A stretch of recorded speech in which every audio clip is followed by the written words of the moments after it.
Good morning students. मैं अनूप कुमार सिंह। आज हम वॉइस का पार्ट 3 का वीडियो आपके सामने लाए हैं। इसके पहले पार्ट 1 और पार्ट 2 आप पिछले महीने में देखे हैं। अब उसी के आगे हम पार्ट 3 स्टार्ट करने जा रहे हैं। तो इसके पहले हम लोगों ने देखा कि वॉइस क्या होते हैं और वॉइस के प्रकार अर्थात एक्टिव वॉइस, पैसिव वॉइस क्या होते हैं और उसके कुछ नियम बताए गए थे। और आज हम एक्टिव वॉइस से पैसिव वॉइस में बदलने के जो नियम हैं हम टेंस वाइज बारी बारी से चलेंगे। तो जिसमें पहला आपका आता है प्रेजेंट इंडेफिनिट टेंस।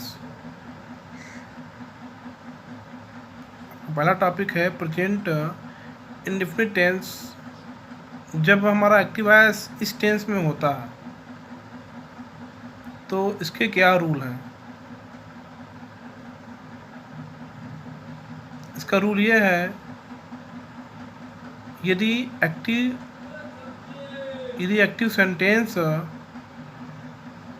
की जो संरचना होती है इस प्रकार से हो, जैसे कि पहले कर्ता हो, सब्जेक्ट हो, मेन वर्ब हो और उसके बाद ऑब्जेक्ट हो।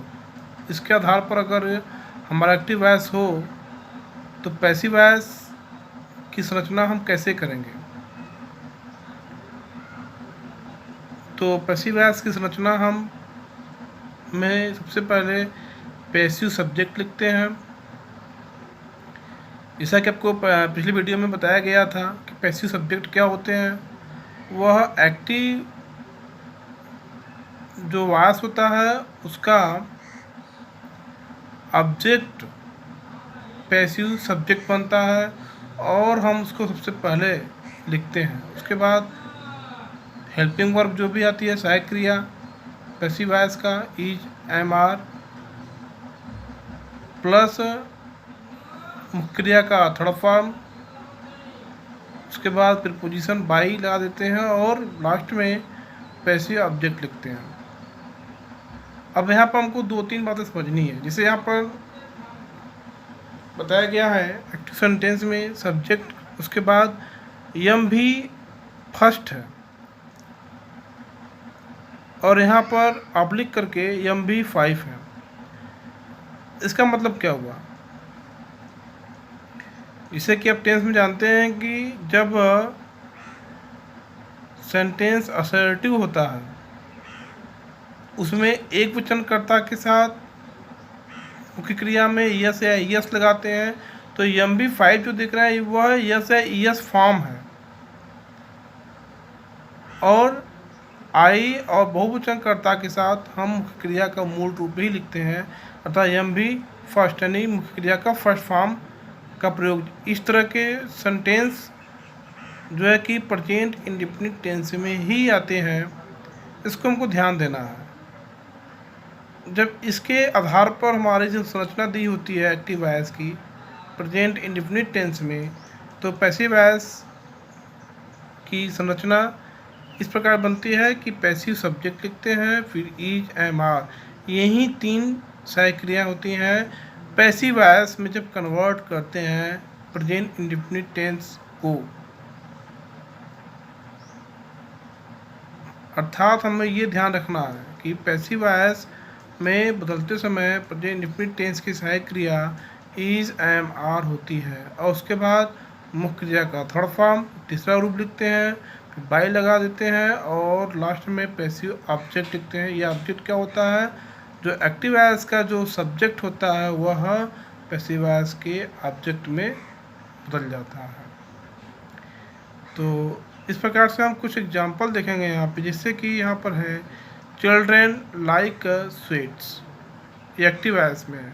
चिल्ड्रेन बहुवचन है, चाइल्ड का चिल्ड्रेन बहुवचन होता है, तो बहुवचन कर्ता के साथ मुख्य क्रिया का फर्स्ट फॉर्म यही है आपका यम भी वन अर्थात main verb of first form, अर्थात first form of main verb, यानी कि ये क्रिया का फर्स्ट रूप यहाँ पर लिखा हुआ है।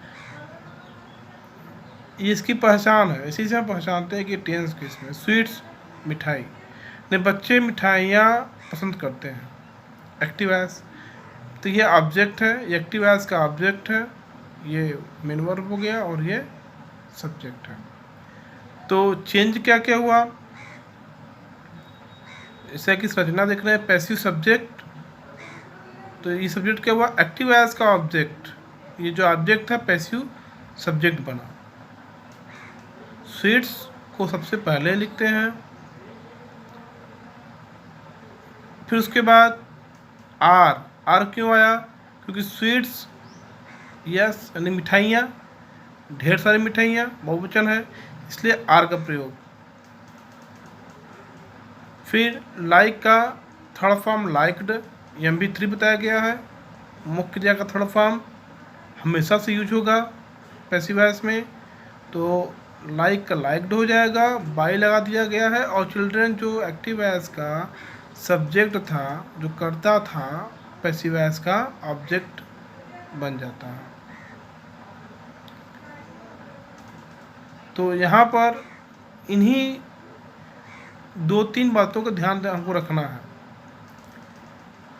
कि एक्टिव वॉइस का ऑब्जेक्ट पैसिव वॉइस का सब्जेक्ट बनता है, और एक्टिव वॉइस का सब्जेक्ट पैसिव वॉइस का ऑब्जेक्ट बनता है।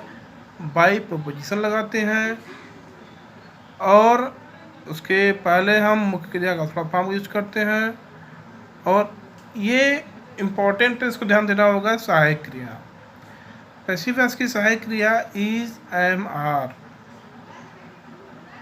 हम कर्ता के अनुसार पैसिव वॉइस का जो सब्जेक्ट बनता है, जो सब्जेक्ट होता है, उसके अकॉर्डिंग हम सहायक क्रिया का यूज़ करते हैं। जैसा कि हम जानते हैं कि एक वचन के साथ इज का प्रयोग करते हैं, आई के साथ एम का प्रयोग करते हैं, और बहुवचन कर्ता के साथ आर का प्रयोग करते हैं। उसी प्रकार से यहाँ पे यूज आर का हुआ है, क्योंकि स्वीट्स बहुवचन में है, इसलिए यहाँ पर सहायक क्रिया आर का प्रयोग हुआ है। पैसिव वॉइस में ध्यान देना है। इस प्रकार से हम और कुछ एग्जाम्पल बता रहे हैं आपको। जैसे देखिएगा, एग्जाम्पल आपका है, ये फर्स्ट एग्जाम्पल मान लेते हैं, सेकेंड एग्जाम्पल देखते हैं।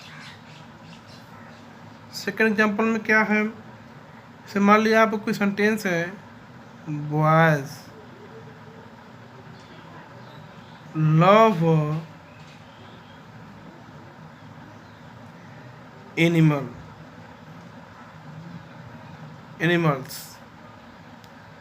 यानी कि लड़के जानवरों को पसंद करते हैं। इसका पैसिव वॉइस क्या होगा, ये आपका एक्टिव वॉइस में है, एक्टिव सेंटेंस है। तो पैसिव में क्या हो जाएगा, लिखेंगे एनिमल्स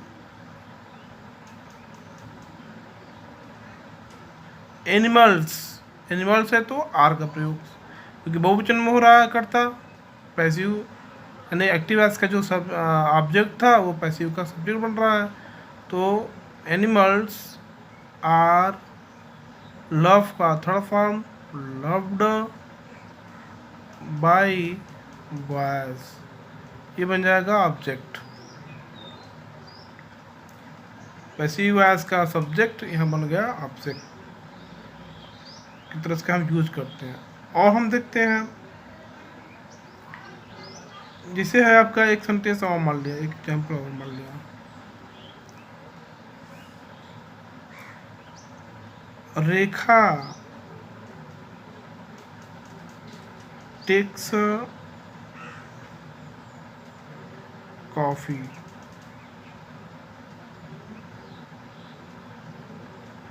एवरी मॉर्निंग।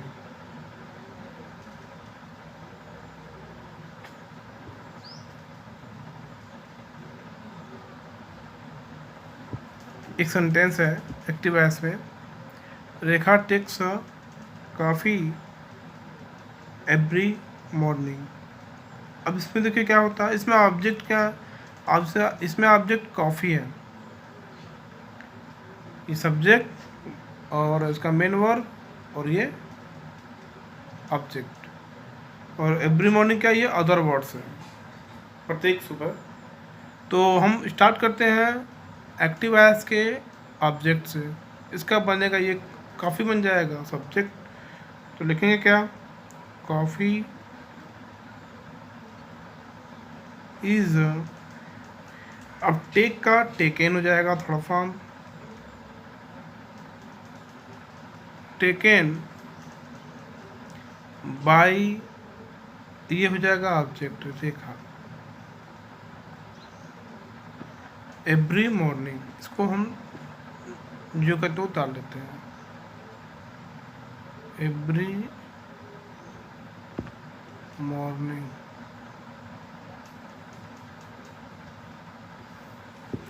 इस तरह से हमने क्या देखा कि यहाँ पर बॉयज़ थे, आर का प्रयोग, यहाँ पर बॉयज़ के साथ जो ऑब्जेक्ट है एनिमल्स बहुवचन में था, इसलिए सहायक क्रिया आर का प्रयोग हुआ।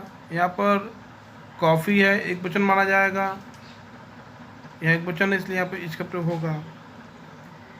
इसी प्रकार से एक सेंटेंस हम और देखते हैं, एम का भी प्रयोग देख लेते हैं। इसका प्रयोग हो गया एक वचन के साथ, इसका प्रयोग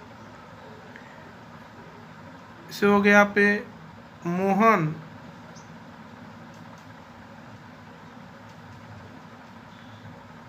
डज नॉट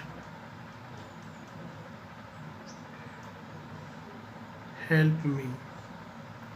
अब ये मी ऑब्जेक्ट है, एक्टिव वॉइस का ऑब्जेक्ट।